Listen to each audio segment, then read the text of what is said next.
And SABC News senior reporter Chriselda Lewis has been watching that for us. Chriselda, certainly an emotional day, I can imagine, particularly for those that would have worked with him. Let's talk about some of, what was said as they were remembering their times with him on the field, particularly those who would have been photographers with him.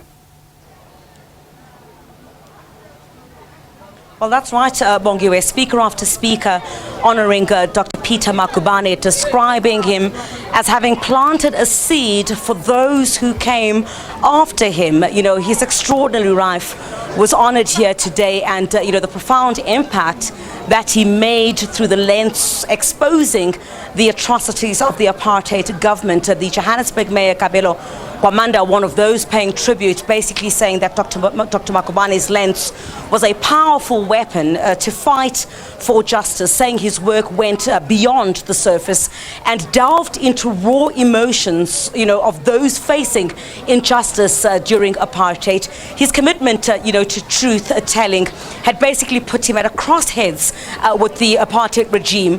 But what we heard here today is that he refused to be silent. You'd recall that on the multiple times he had been arrested and detained in solitary confinement, in some of these instances for hundreds of hours. Some of those speakers also spoke about how Dr. Makubane had shaped their careers. Let's take a listen to one of the photographers who was greatly inspired by him.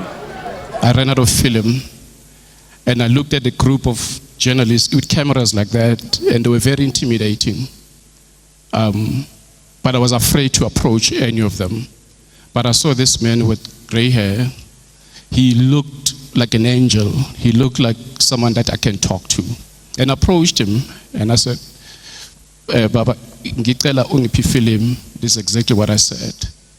And he looked at me and says, are you a journalist? I said, no, I'm not a journalist, but I want to be a journalist. And he said, come here. We sat aside. He gave me the longest lecture I've ever had.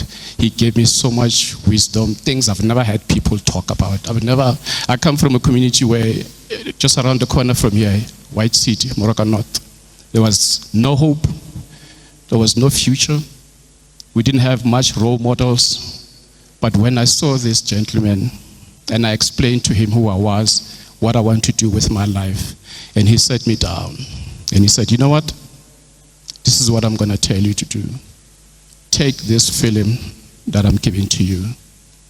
Go shoot whatever you want, and then bring it back to me. I'll develop it, and I'll critique you, and we'll take it from there. That was a masterclass of a lifetime. I could not believe that happened. My life changed completely. I became a so-called icon, a legend. I did all the work that I did.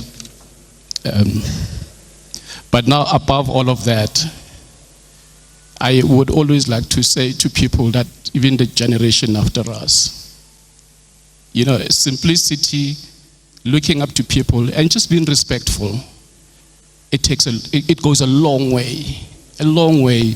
When there's no hope, when somebody gives you that. But Peter did not give me a film, but he gave me a life lesson. He gave me hope. My life changed. You can just imagine from 1990 up to today, I have worked in every newsroom you can imagine. And as a collage of the pictures Dr. Makubane took of the 1976 Soweto uprisings was also beamed inside church. The program director is also veteran journalist and editor, Matata Tsedu, also reminding us of how difficult these circumstances may have been when taking those pictures. And, had it not been for the likes of Dr. Peter Magubane and others, of course, the world would not have known what was happening in South Africa at the time. So that is why, there was so much international solidarity we have heard. It was that content that basically moved the world. So while others, fought for freedom, taking up arms, Dr. Makubane used his camera, his lens, to fight, is what we've heard. Let's take a listen to another speaker who spoke about the freedom fighter that Dr. Makubane was. Let's take a listen. Peter was a very nice guy with a contagious life, but you will not want to be in the path of his anger. He was very passionate, especially about freedom.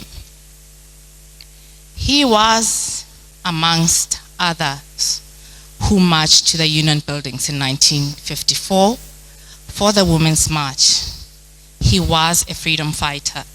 He defeated apartheid with his camera. As we used to say, a picture told 1,000 words.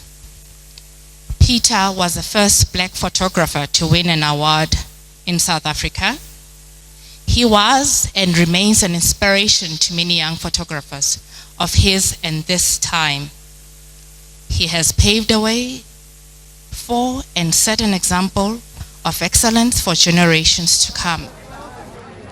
All right, so the memorial service has just concluded, and amongst the many in attendance here as well was the former First Lady of South Africa, Zanele Mbeki, as well as, I'm not sure if in her capacity as a UN representative, Makubane, who would also recall, was also part of, the executive, if I may, or part of the advisors during the era of former President Thabo Mbeki as well. Makubane accompanying the former First Lady Zanele Mbeki, who was also here. Also messages of support and solidarity, as well as celebrating the life of Dr. Peter Magubane. The Deputy Minister of Arts and Culture was also representing government here today. But clearly the baton now has been handed to younger photographers who say that they'll basically try their best to emulate what Dr. Makubane did, even though the times may have been different then. And while he used his lens to fight apartheid during the dark days in South Africa, the new generation of photographers certainly need to use that lens to highlight the current problems that South Africa is facing. He will be laid to rest on Wednesday, as you indicated. Right, thank you very much for that update. That's SABC News reporter Chriselda Lewis wrapping that memorial service for us.